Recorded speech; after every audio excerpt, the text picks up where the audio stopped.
Boundaries, though often misunderstood, are not about keeping people away. They are about protecting the fragile, essential parts of who you are so that you can live, not as a shadow of yourself, but as your whole, authentic being. Too many people think that saying yes makes them good, loving, or selfless.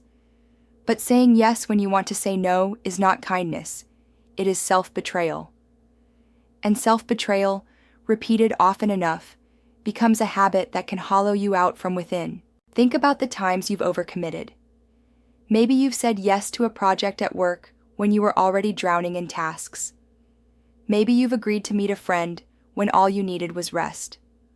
Or perhaps you've stayed silent when someone spoke to you in a way that was demeaning or dismissive because confronting them felt too uncomfortable. In each of these moments, you gave away a piece of yourself. Over time, those pieces add up until the cost is so high you don't even recognize the person left in the mirror. Our survival instincts tell us that pleasing others will keep us safe, loved, and accepted. So we override our discomfort, our exhaustion, and our intuition. We comply. But the truth is, every time you say yes against your will, you reinforce a pattern in your brain. That pattern wires your identity around the needs of others rather than your own. And soon, you become more fluent in the language of sacrifice than in the language of self-respect. Let's be honest. Saying no is hard. It can trigger guilt. It can disappoint others. It can even cost you relationships with people who only value you when you're convenient. But here's the paradox. If you never say no, you will never truly experience love that is unconditional. Because how can anyone love the real you if you are always showing them the version of yourself that is shaped by their expectations? Boundaries are not selfish. They are sacred acts of self-preservation. When you set a boundary, you are declaring that your time, energy, and heart have worth. And only those who respect that worth get to share in it. Imagine your emotional world as a house. If you keep every door and window open, anyone can walk in.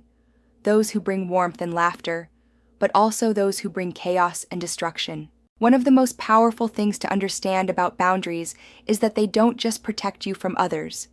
They protect you from yourself, from your tendencies to overextend, to rescue, to please, to exhaust yourself in the hope of being loved. Saying no is not just about stopping others from using you. It is about stopping yourself from abandoning your own needs. Here is something profound. Boundaries are not about controlling how others behave. They are about controlling how you respond.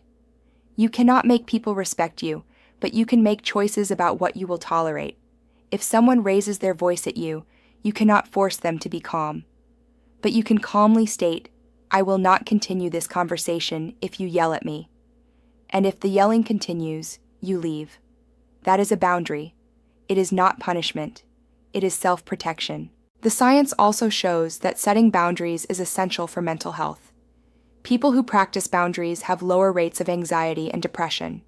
They report higher life satisfaction, stronger relationships, and a more resilient sense of self.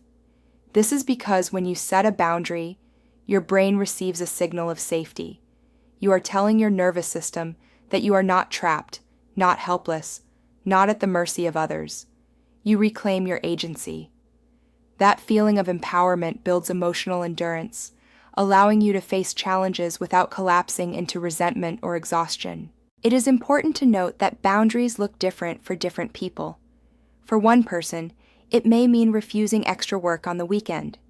For another, it may mean limiting phone calls with a family member who drains their energy. For yet another, it may mean declining social events to recharge in solitude. Boundaries are personal. They are shaped by your values, your needs, and your emotional capacity. The key is not what the boundary looks like, but whether it honors your truth. There is also a tender side to boundaries. They are not just about defense, they are also about connection. When you are clear about your limits, you invite others into a relationship that is built on respect and honesty. Instead of playing the silent martyr or harboring resentment, you give people the gift of clarity. You let them know how to love you well. You create relationships that are not built on guesswork or guilt, but on truth. And that truth, while it may be uncomfortable at first, is the foundation of intimacy. So, the next time you hesitate to say no, remember this. Every no is also a yes. When you say no to overcommitment, you say yes to rest. When you say no to toxic dynamics, you say yes to peace. When you say no to pleasing everyone, you say yes to your authentic self. Boundaries are not about rejection. They are about redirection. They guide your energy back toward what sustains you, what inspires you, what nourishes your soul. And in the end, those who truly care for you will understand. They may not like it at first. They may need time to adjust. But real love will never demand that you shrink, betray, or exhaust yourself.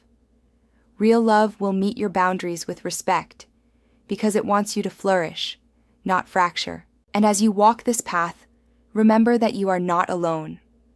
Many of us are learning to undo years of conditioning, to stop confusing people-pleasing with love, to stop mistaking exhaustion for generosity. We are learning together, step by step, how to live with integrity and self-respect. If this resonates with you, I invite you to subscribe, so that together we can form a community of like-minded souls who are reclaiming their worth, protecting their peace, and learning that saying no is not the end of love, but often the beginning of it. Because in this journey, none of us should have to walk alone.